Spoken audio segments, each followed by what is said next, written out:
Shams Charania tweeted today that Kyrie Irving has touched bases with LeBron James in an attempt to get the Dallas Mavericks to trade for LeBron James. Chance, what were your initial thoughts when you first saw that tweet? Nothing surprising. I feel like, the LeBron Kyrie thing has kind of been a thing for the past, few years now, ever since, they kind of had the falling out with the Cavs team. They Mm-hmm. went their separate ways. They both kind of realized, hey, maybe things weren't so bad off, when we were together. Maybe we should kind of look into this. And I feel like this is just something that at this point we're going to hear every summer. LeBron and Kyrie, we saw it last year with when their story about Summer League, where they're like hanging out together at Summer League, and LeBron wasn't hanging out with Westbrook. He was sitting by Kyrie. Like, there's always these stories.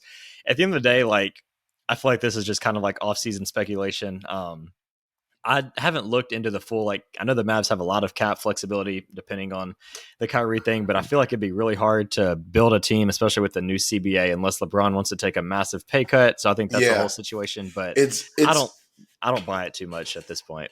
Oh, it's damn near impossible. But I mean, unless Kyrie and LeBron are taking massive cuts, and then even if they do take cuts, then it's going to be impossible to fill out the rest of that roster.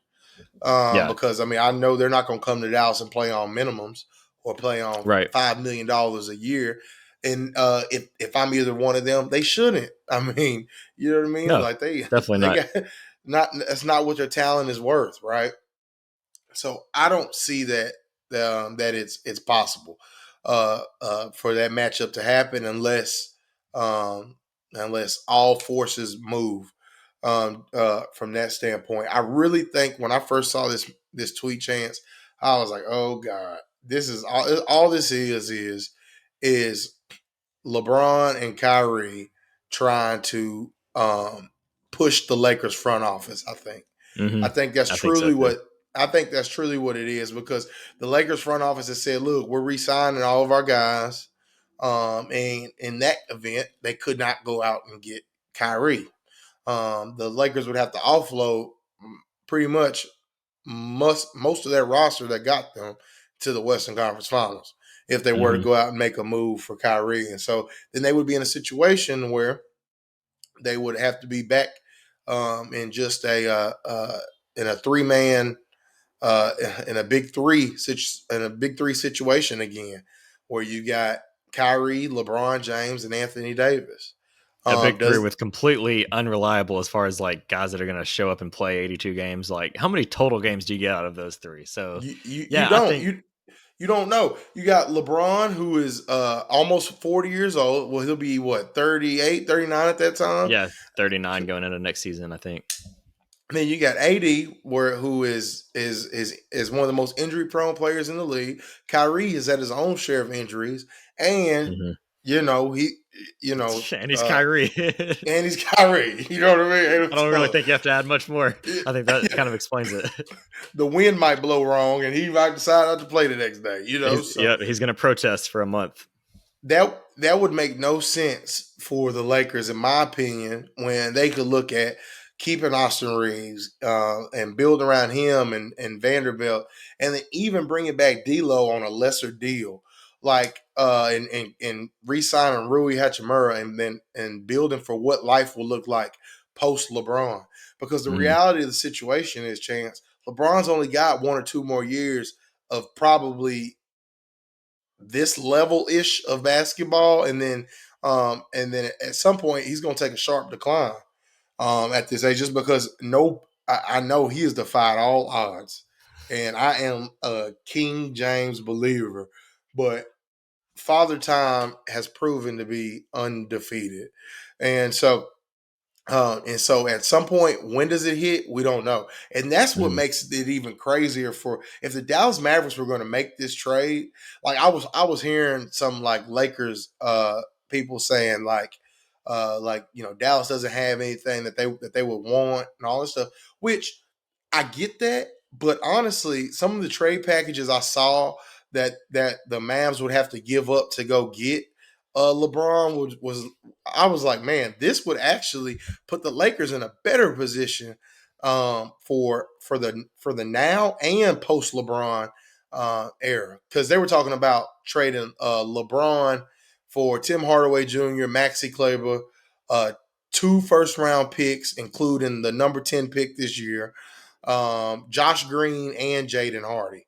And I'm like, man, that's a lot of young talent coming in to a team where you're able to go draft a number 10 and you're able to get Jaden Hardy, which has played like a stud. Josh Green has played like a solid role player.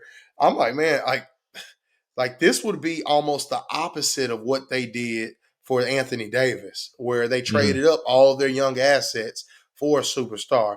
I think that would be a good situation for them, because then they could easily take some of those young guys and if they either develop them or they package them up and trade them for another big piece in the future. I'll tell So you, man, like it's a decent package, but I think I'd have to have a gun to my head to make a move like that and trade LeBron out. I mean, at the end of the day, like it's LeBron yeah, James, and yeah, you want to build for your future, but when you play for the Lakers, you've got LeBron and AD. Like it's really hard to justify any type of move moving out. You are 100% right. Like, it's, to me, the deal doesn't make sense either way. The Right, deal does right. not make sense either way, because right now you've built this team to compete. Because when LeBron leaves, there's no telling what your window of opportunity looks like. So Hmm. while you've got this window, you need to maximize that window if you are the Lakers.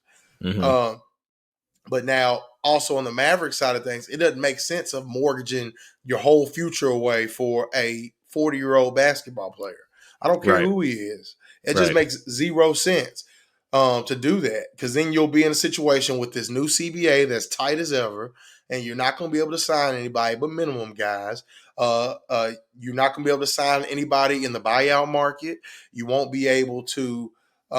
You'll be limited on what type of trades you could make. You won't have any draft picks. To me, I wouldn't be surprised if a Mark Cuban team definitely looks up this, but it is honestly, it would be one of the dumbest things for the Dallas Mavericks to do. Yeah, It I would think it, would- it everything would reek LeBron of has done. desperation. Right, right. I think everything LeBron has done since the moment that final buzzer sounded in game 4 has just been playing the media to try to get leverage for the Lakers to, as you mentioned, like make the moves he wants. I think his whole waiting till the last question and floating retirement out there, which is to play to make the Lakers do what he wants. I think this whole situation is the same thing.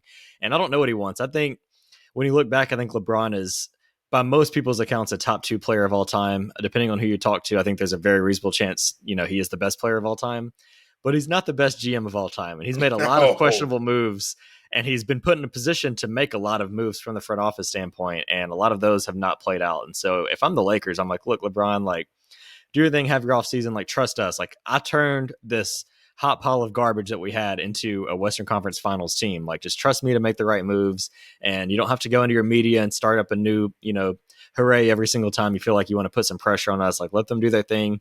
I think Pelinka's shown at this point, like he made a few mistakes. How much of that was him versus pressure from beneath, we'll see. But I would trust Pelinka to make some moves this offseason and get them right back where they were. I don't think you have to keep playing this media game, but that's LeBron.